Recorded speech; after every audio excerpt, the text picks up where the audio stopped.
Bueno, Rocío San Miguel, directora de la ONG Seguridad Ciudadana. Rocío, muchas gracias por compartir con nosotros en la mañana de hoy. Bueno, hay tantos temas, ¿no? En términos generales.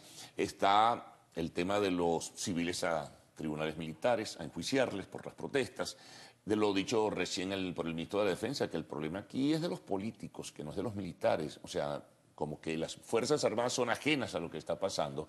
Bueno, la participación evidentemente de un componente fundamental de la Fuerza Armada como es la Guardia Nacional en todo este ejercicio para colocar trabas y obstáculos a las protestas opositoras. Eso nos lleva a varias cosas también que ustedes están, por cierto, dando a conocer hoy un comunicado, Seguridad Ciudadana, sobre la Convención de Ginebra, que valdría la pena recapitular sobre eso, qué significa y qué se recoge allí.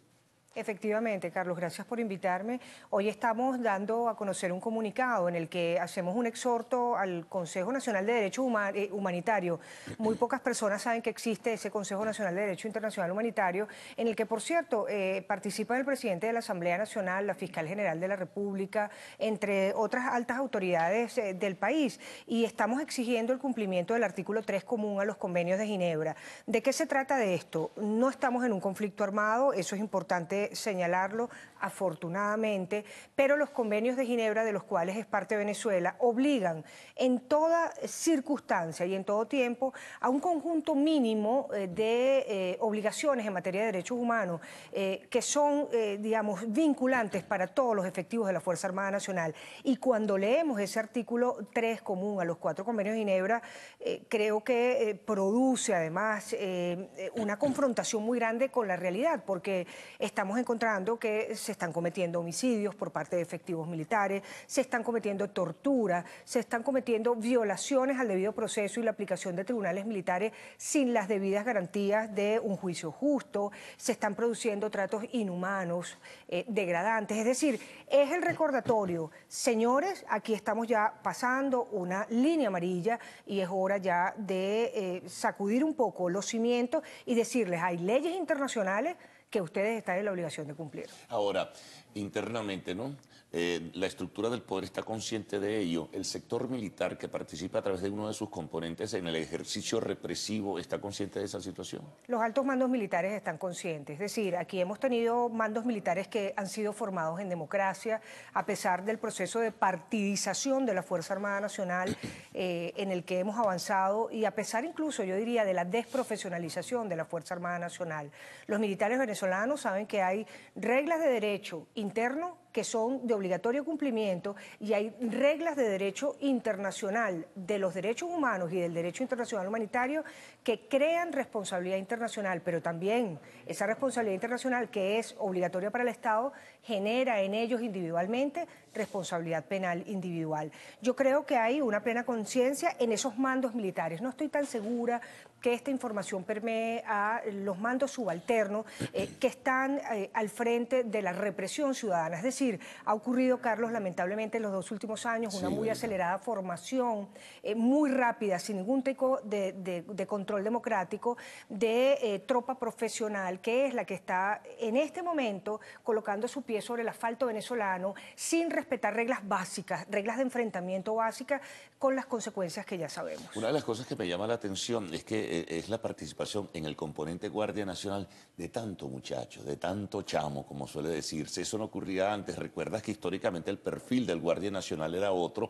Uno tenía otro modelaje de lo que era un Guardia Nacional por los años, porque permanecían mucho tiempo en la fuerza como tal. Pero son chamos, son muchachos que pueden ser de igual edad de los que están ellos reprimiendo. Sí, se calcula que 9.000 efectivos pueden haber sido graduados o más en cursos express de 6 meses para cumplir, para dotárseles de un arma de guerra con la cual están reprimiendo a la población. Yo creo que allí hay que poner un acento. Son muchachos además que se encuentran sometidos a una circunstancia muy particular.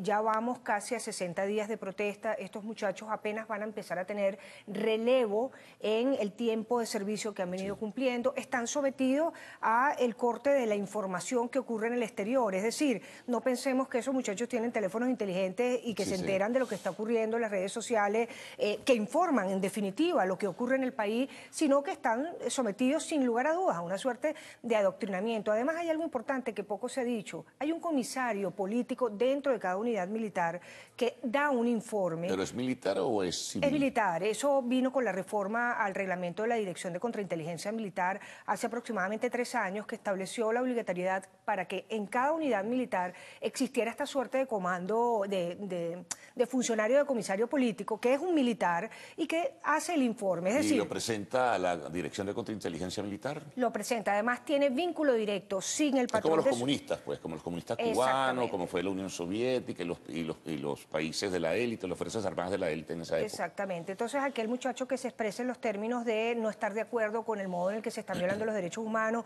o que presente algún signo de desacato, es importante señalar en este momento a los militares, el desacato es parte del respeto a los derechos humanos. Si usted tiene una orden manifiestamente contraria a los derechos humanos, usted puede desacatarla. Es más, está en el deber de desacatar esa orden. Entonces, ¿qué tan es cierto, y perdona, Rocío, que hay militares presos por desacato en este momento? Sí hay. ¿No sabes el número? Hay pocos, ha permeado la información. Lo malo es que no se sabe el alcance que pueda tener esto en este momento, pero nosotros hemos documentado en concreto unos 4 efectivos subalternos de la Guardia del Pueblo que estarían detenidos en este momento y siendo procesados por desacato en un tribunal de control segundo militar. Un elemento también importante que surge de los testimonios, de lo que se registra en portales, en videos, en fotografías, es el ensañamiento con el que se actúa por una parte y además de viva voz el insulto y la provocación de parte de las brigadas del orden público en contra de los manifestantes. A mí me está preocupando algo que es un añadido que forma ya un patrón de conducta. Además del exceso y de la aplicación indiscriminada del uso de la fuerza contra manifestantes, estamos observando elementos de represalia. Fíjate bien lo que estoy diciendo, es decir, cuando una comunidad protesta y, digamos, tiene éxito, exactamente, en el Paraíso, Altos Mirandinos, Carabobo, inclusive en áreas de Caracas. Ayer en Bellomonte en la noche, a las 2:30 de la madrugada, había hostigamiento a residencias familiares. Estamos viendo actos de represalia por parte de la Guardia Nacional Bolivariana y eso se inscribe claramente en delito de lesa humanidad. Yo creo que aquí hay que, digamos, sacudirnos porque el avance en el patrón de actuación de la Guardia Nacional Bolivariana está ya escalando en niveles ya impermisibles para una sociedad. Recién yo leí un artículo, no sé si lo has leído también, del politólogo Aníbal Romero, ¿no? Él hablaba un poco del ejercicio precisamente de la fuerza en este caso, y él vinculaba también al resto de los componentes, que eran cómplices por omisión, el silencio del ejército, de la Armada y la aviación frente a lo que hace la Guardia Nacional. ¿Qué piensas de eso? Y la cadena de mando, es decir, por ejemplo, para que tengamos una idea... O que mientan de que no hay muertos, que no hay responsabilidad, eso lo ha dicho el ministro de la Defensa. Hay que señalarlo. La autoridad, por ejemplo, más importante en Caracas, en términos operativos, es el mayor general Ornella Ferreira, que es un oficial del Ejército, pero se encarga de todas las operaciones. No aparece el Ejército en la calle, pero él es el responsable por parte del CEOFAN en esa materia.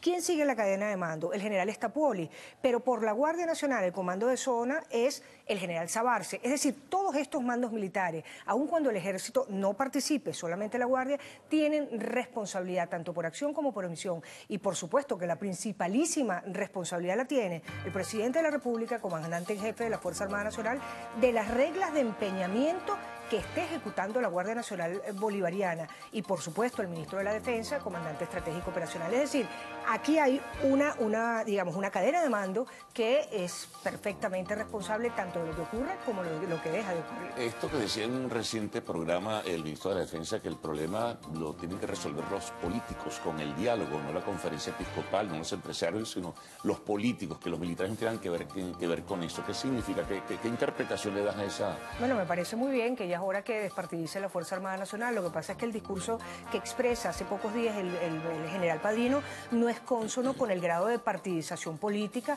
al que está sometiendo él personalmente a la Fuerza Armada Nacional. Es decir, hemos reiterado suficientemente a lo largo del tiempo, la Fuerza Armada Nacional no puede ser chavista, como no puede ser caprilista o mariacorinista o comunista o lopecista. Es decir, eso es absolutamente inconstitucional. Entonces, el llamado aquí para el general Padrino es, señor, retorne al carril constitucional, estamos entrando en momentos muy graves, para la paz de la República. Yo diría que estamos ya entrando en un umbral en el que las armas se están empuñando contra los ciudadanos de manera indiscriminada y aquí pueden ocurrir cosas muy peligrosas. Es decir, hay un estado de rebelión popular generalizada, pero pensemos por un momento si esto se junta con el hambre del pueblo.